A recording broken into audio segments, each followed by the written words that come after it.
One of rugby's cheapest jokes is about to end once and for all. This Saturday night, either Ireland advance beyond the quarter-finals of the Rugby World Cup for the first time ever and end a generation of easy gags, or the curtain comes down on the career of one Mr. Jimblefred Sexweave. Ireland sit as favourites, but the mighty All Blacks lie in wait. So, to dig into how New Zealand can cause an upset, which seems unlikely as a phrase, and what Ireland need to get right this weekend, me and the channel's fellow other lovely boy, Will. The only lovely boy. Thank you. We're joined by former Oval Insight and Gloucester analyst Conor Wilson of Wibble Rugby once again to begin by talking about the one core gut prediction I can't get away from. My instinct is whoever wins will win by 12 points or more, probably. But I don't know which side that's going to be. Yeah, it feels like neither of these teams do like narrow victories. It feels like they have to just batter everyone, even teams that they're meant to have close games against. Ireland, even their game against France, ended up with a 13-point margin. The only games where it's been within 7 points were that South Africa game, which is an incredible match and almost an anomaly in terms of the standard. And then that Ireland-Samoa game where they kind of had a second team out. It was Samoa's best game of the year. Like, you know, they obviously pushed England very hard, but it's the best game of the year. And the All Blacks, like, it's really similar. Like, the only game that's really come down to the wire all year was that game against Australia. Australia got out to a big margin. Then the All Blacks in the second half stormed it and were in complete control of the second half and eventually kicked a late penalty to win it. Otherwise, every game both teams have been playing have been like significant wins in one direction or the other. I agree with that. The New Zealand that played Ireland last year, you know, that got beaten by them in the series.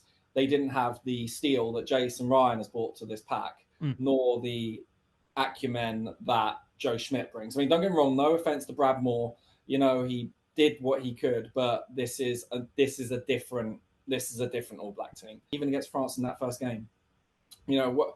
I know you don't want to drag it down to one player. I'm not going to, but were it not for a couple of errors, a couple of smarter decisions, and some silly unforced ones in the 22, and I know you could say shoulda, woulda, coulda, but it just feels like especially in that first half, New Zealand were dominating. You know, like they were dominating for large periods. That's why I think, they're looking pretty good at the moment. Which I think is the interesting thing. You mentioned the Joe Schmidt angle. You mentioned the Jason Ryan angle in particular. Like, he has made such a difference in terms of the accuracy of that New Zealand pack, in terms of their strength in the maul that's really come out of nowhere, in terms of the fact that their scrum is huge. Like, you had, when Uruguay played against them, you had the Uruguay coaching staff saying they were playing against the biggest scrum in the world.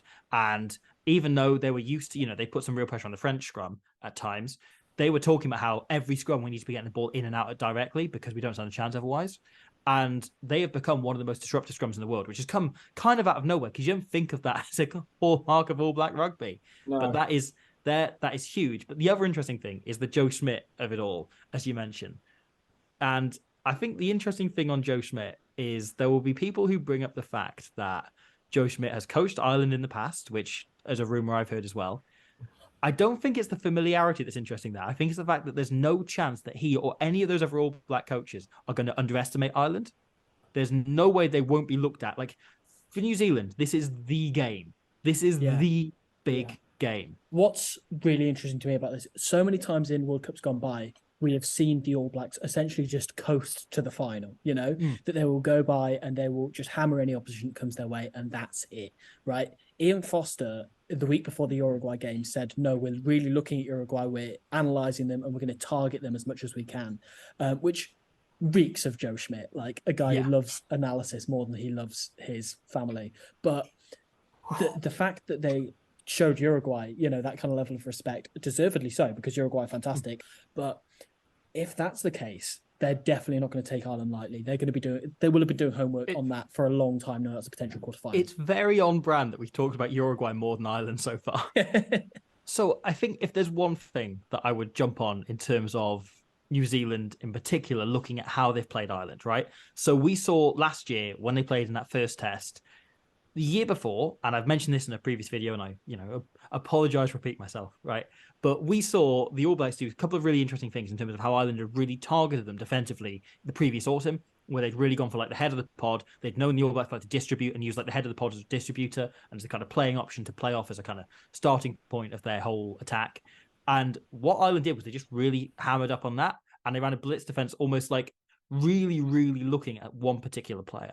What we then saw last year was the All Blacks get round this by just sending these long miss passes right out to the third man, right out across the face, using the fact that Aaron Smith is one of the best passers of the ball there's ever been, and managing to get outside Ireland and manage to get beyond their defence. And it leads to a try directly for Adi Sarveya that I'm probably putting in for everyone watching at home right now, but also just them getting over the gain line consistently, which is huge when you've then got the likes of Bowden Barrett, Richie Mwanga, etc., all there, Will Jordan, able to just play off this endless front foot ball because Ireland have prepared for a completely different attack. And here's the thing, that's very, very Joe Schmidt to change up the picture entirely last second. And I honestly don't think we've got any idea how the All Blacks are going to attack this week. I'm interested to get both of your opinions on this, actually. You make a really good point there about not only the hitting the third man in the pod, but also the people who can sit in behind that in the boot that they've got. You're looking at Richie Mo'unga, you're looking at Geordie Barrett, you're looking at Bowden Barrett, you're looking at Will Jordan, you're looking at, to an extent, Rieko Ioane, all capable of playing that role. Do you think that changes the way that they could potentially target this Irish defence and make them look a bit harder, a bit wider? I do think they're going to play a lot of 9. I think the Aaron Smith passes, that missed pass that we saw out to the third man, or to maybe even, the initial tip-on runner that we saw, I think that maybe not around those. I do think we're going to see a bit of that around the 13 channel, in particular trying to isolate forwards around the Gibson Park side of the field. But in terms of your original question, Will, with second receivers and playmakers, I think that what you have to consider is that outside the third man, Ireland like to drift in particular. Like they don't always blitz. They rely a lot on the initial tackler getting back in the fight and actually making trying to attempt the jackal to slow up possession. What I am thinking is that when you've got people like Rieko Ioane and Bowden Barrett and people who will take the ball to the line and they know it, I think we'll have 11 patterns. I think we'll have 21 patterns. I think we'll have a lot of targeting the short side. New Zealand have so many options that Ireland can't afford to just focus on second receivers almost. It's like, they can't say, okay, so, we really want to shut down Bodie here or something, because you just know that they can play off that strategy, maybe non-defunct by an off-9 game, or running 11 patterns like we saw in the Rugby Championship, where the line that was just used got back to their feet and they came back quickly short side. Really interesting one as well, because Scotland's final flurry in that game, scoring their 14 points in 2 minutes, right? All of that was very different to how they attacked for the rest of the game, because they broadly, in that first half in particular, they had a couple of really long phases of possession. They were attacking exactly the same as they attacked against South Africa, they attacked in the Six Nations. They didn't do anything kind of bespoke. It was long phase counts. And you look at, if there's one big trend in this World Cup and in the last few months of international rugby in particular, it's that long phase counts don't work anymore. In 2019, it was the thing, was you kept the ball for long periods of time and the defense eventually disorganized and broke. Now it's the other way around, that a defense will remain more organized than an attack. The longer you have the ball, the longer you have possession, statistically, the less likely you're becoming to score a try. I think it's 66% of tries in this World Cup have been scored off the first 2 phases, which is extremely high. And the amount of tries being scored off long periods of possession, especially ones that start around halfway, are extremely slim these days. And Scotland were going for that repeatedly. I don't think New Zealand would be that naive. I don't think they were against South Africa. I think they understood they're up against a good defence. And in the Rugby Championship, this is not the game at Twickenham. And they kicked an awful lot. They kicked really early. And I think we'll see that New Zealand coming out. Because Ireland have broadly, they changed bits of the attack and they changed bits of everything else. But they broadly kick the same regardless of the opposition. That is very long boots, relying on James Lowe a lot, who might still have a manky eye, who knows. But they're reliant really on the likes of Lowe and Keenan really pelting the ball long downfield, really getting it down to the opposition end, and then looking to kind of play off, the return balls. They run a lot of strike first phase moves that are designed to get Lowe or Hansen into positions to kick, to, bring the opposition back free up and then put the ball in behind them and put pressure on them. That's the sort of thing, right, that New Zealand know is coming when the rest of the game they can't really anticipate. And so I wonder if it'll be something like we saw against South Africa, where they kicked extremely shallow, a lot out of their own 22 as well, where they hang bombs out their own 22 to try and escape, try and exit. So Lowe's the only left-footed kicker in that main back line, but he's the one that they send most of their long kicks through. Mm. You know, if they're kicking to clear or kicking territorial, basically whatsoever, it will go through low. If they're wanting to just stick the ball as high in the air as possible and get people under it, they're going to use Sexton. But typically, if they want to send the ball long, they will send it out to either edge, as you say there, Robbie. And Mac Hansen is particularly good at this. Just send what looks like a chip kick, but actually it's going low enough and quick enough that it's bouncing loads of times and it's really disorganizing the opposition backfield. Beauden Barrett is arguably at the moment the best fullback at covering that yardage who He's isn't incredible. called Hugo Keenan. Yeah. The video on France, New Zealand, we didn't end up getting up because we got midway through it, then discovered that World Rugby was taking literally everything in the world down. If you put rugby in it, like the town of Rugby doesn't exist anymore. Like Warwickshire's just got a big hole in it now because World Rugby copyright struck it. But there was a big point in that about how Beauden Barrett was incredible in that game, just covering kicks, just getting them back. And a lot of the time, France were kicking incredibly well. Again, likewise, they kick very long. They look to find grass, similar to Ireland, but kind of more central rather than in the wide channels. Yeah. And Barrett was just covering it and sending it back like with change. We're sending it back, onto the halfway line. And France were making far fewer meters than they normally would because Barrett is so good at anticipating, covering it, and then is kicking as well. Yeah, I mean, I actually think there's a lot to be said for the old Crusaders tactic, but they'll launch the ball to the other side of the field and they'll launch a bomb back infield. Like, they've actually got a set of chasers like coming through to try and regather. And there's obviously no backfield there. So it's all down to the defense literally causing as much obstruction as they can. And mentioning the backfield and mentioning all of that, and mentioning those blind spots, Ireland love when the opposition's in the 22, when they're anticipating an exit, to drop the number 8 back. Just like all the time, like other teams back and forth on it. Ireland do it almost always because they like to launch strike plays immediately off first phase from kick return. So we see, Doris starting, but Conan as well, dropping into the backfield constantly. Coming in and doing his little Elling in thing. Yeah. Love him. This is the thing, right? Doris is in the backfield. He's obviously very good under the high ball, but he tends to position himself quite centrally. And that Crusaders tactic you mentioned is really interesting because suddenly you can target number 8 instead of Keenan or, Hansen or Lowe. It's almost denying them their game plan, isn't it? Like by launching that high bomb, you're basically like, okay, so we're expecting this, to come back to us so we can launch whatever we want. We can launch a kick, we can launch a cipher with, like we can launch a set play. But actually never didn't think of that because a lot of teams are obviously, okay, we're going to territorially try and go for it. But guaranteed, if probably Ireland got so many tricks and things that we haven't seen for that now, that actually by denying it, you may be actually doing something safer than you are like just giving them, clearing your lines, basically. That's the thing, though, because the whole thing about Doris being in the backfield ultimately comes down to the fact Ireland are the best team at making space out of not a lot of space at all.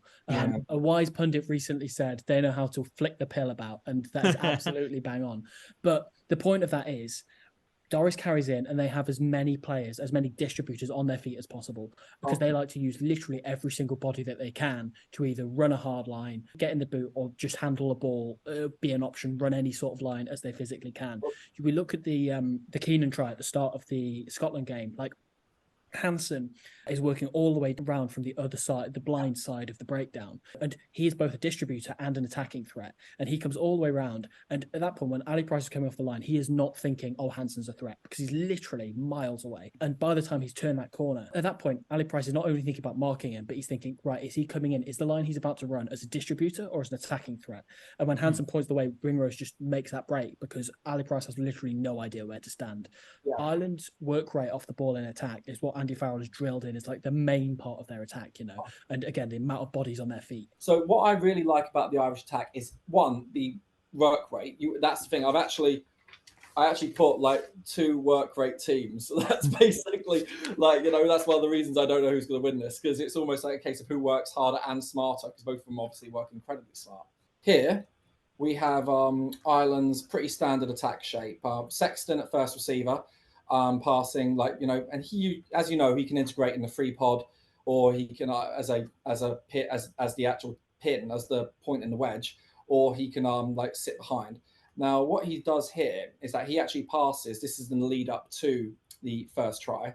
He passes to Ringrose, and the beautiful thing about this is that, and it's why the South Africans shut it down so well, is that they're very, very switched on about drifting and getting the adjusting defenders into a position where they can shut down options, but also having the tackler and his inside man, the catch up, actually covering any inside step or whatnot. Now, what Ireland have done, and they're so bloody good at this, they've done it since Joe Schmidt really, is obstruction. Now, we've seen the Paul O'Mahony, Ellingham. We've seen Paul O'Connell in 2014 when he just shoved Joe Launchbury over to the other side and you're not getting here when the England try was scored.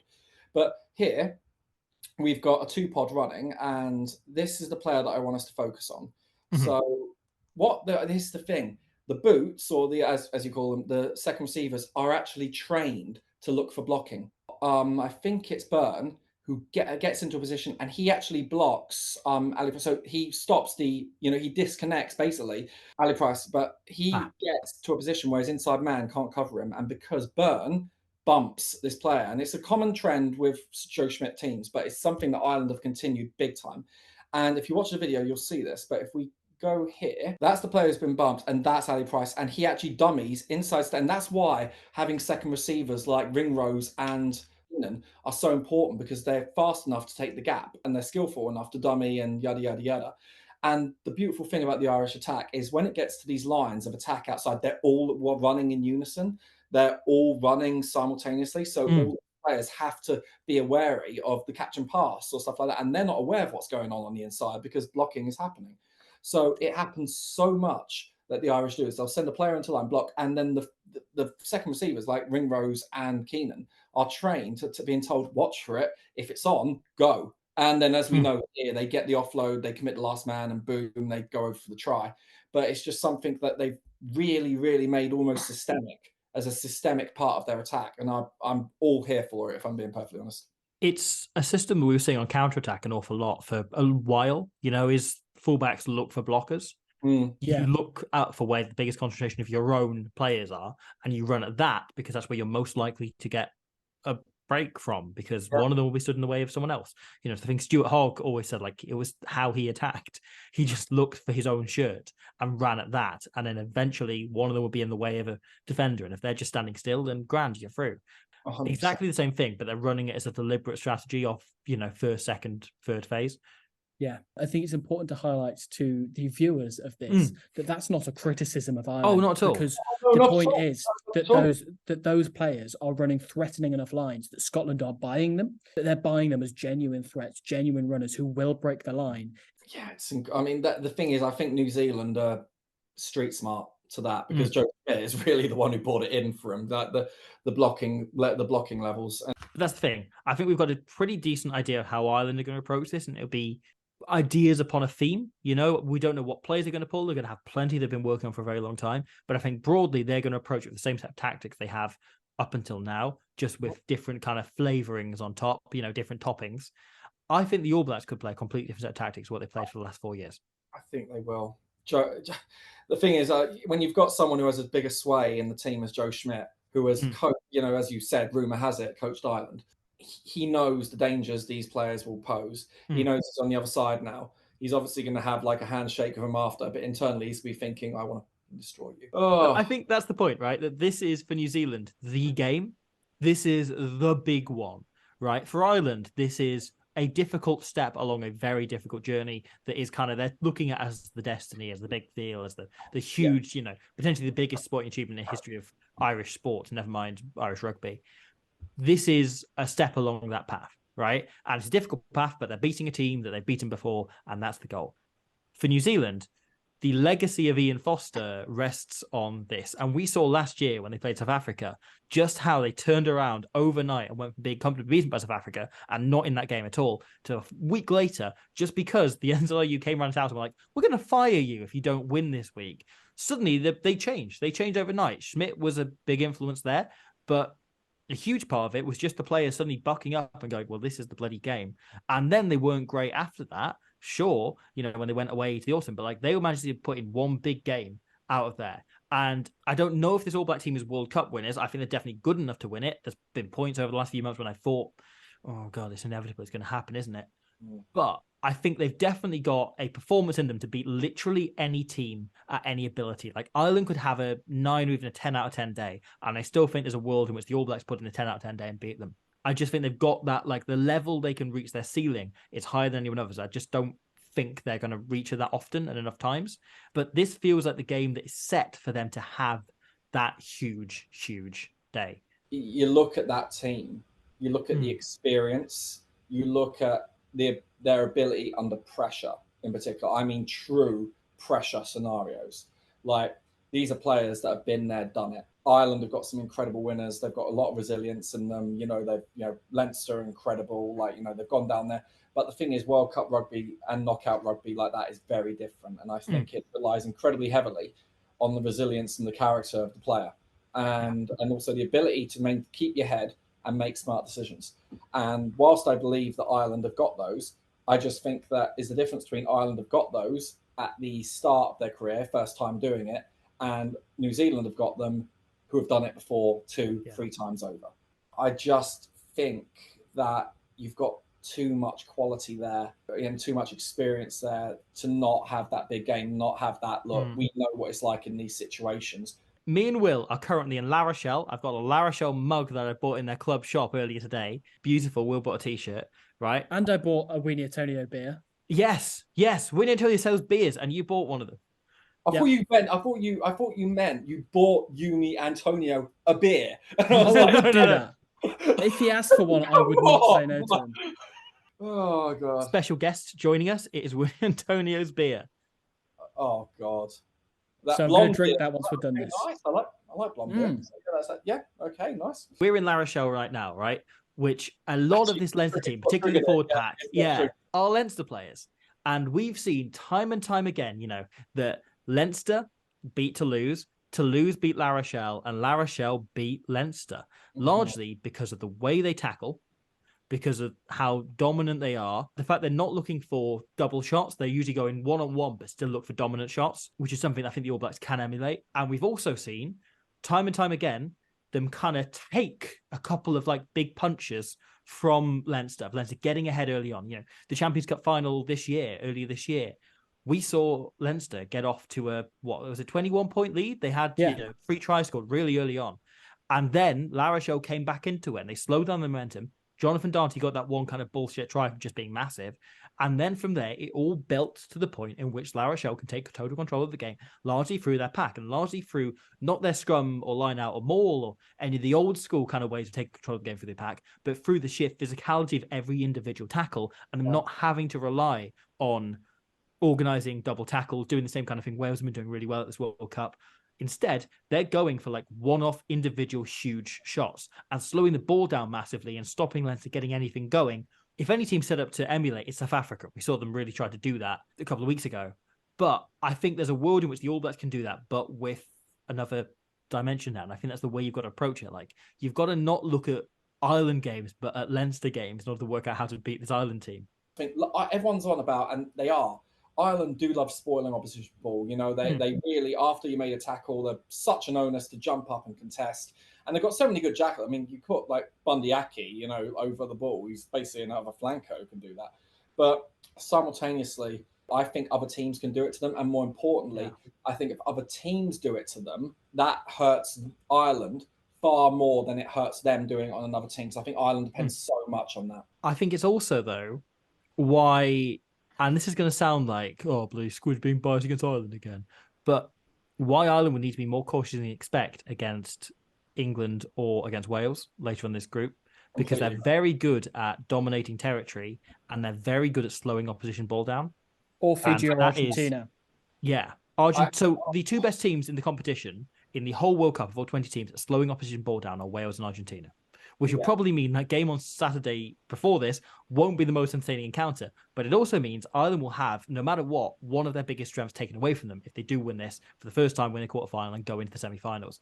They will be facing one of the 2 best teams at slowing ball down out there in the world. It's the difference between all-court teams and specialist teams. When South Africa won 2019, you could say that England were probably the more all-court team, in terms of what they showed, open play, they could run it, they could kick it, they could, they could maul it, they could scrum, they could defend, they could do a lot of things.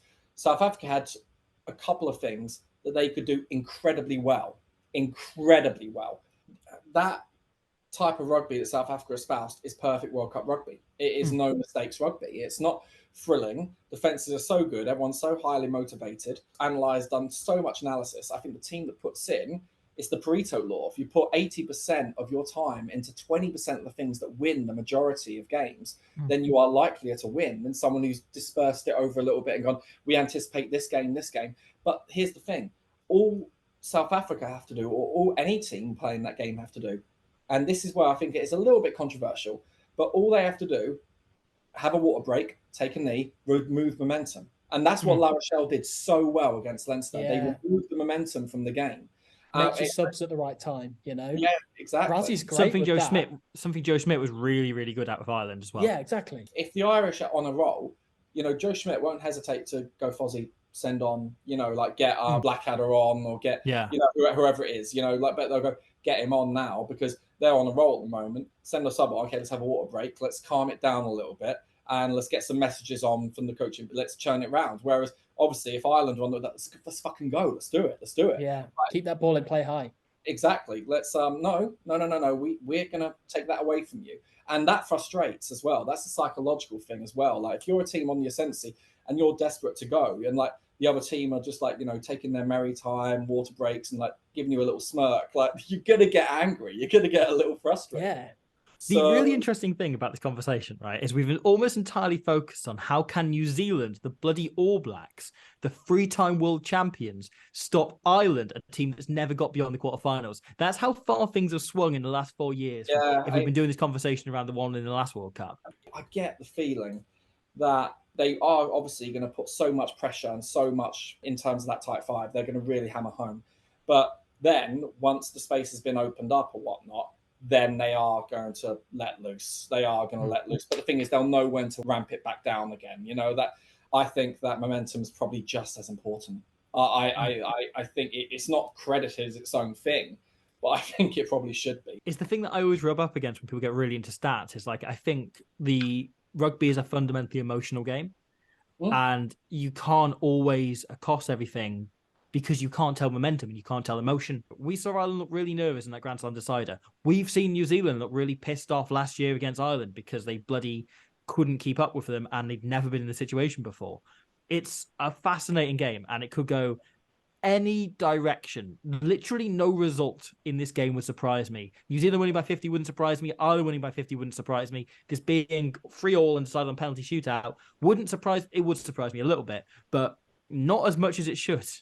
No. What we're saying is people have listened into this and we've landed on the conclusion we don't know. We don't know. Tadhg Beirne is huge for them. And, he is huge also, just in general. He is a huge man, yeah. But he is huge for Ireland. I will add on that as well. Earlier, I said James Lowe is the only left foot kicker in the back line. Tadhg Beirne has a huge left boot on him. And who knows, they could have something up their sleeve. How could you forget that, Will? Yeah, I know. Tadhg Beirne's left boot is one of my favourite things about rugby. And on the note of Tadhg Beirne's left boot, I think we'll call it there. Yes. Conor, thank you for joining us. Will, thank you for joining me. And me, I'm sorry you were here. Please join us for more, I believe, the true winner. Rugby! Rugby indeed.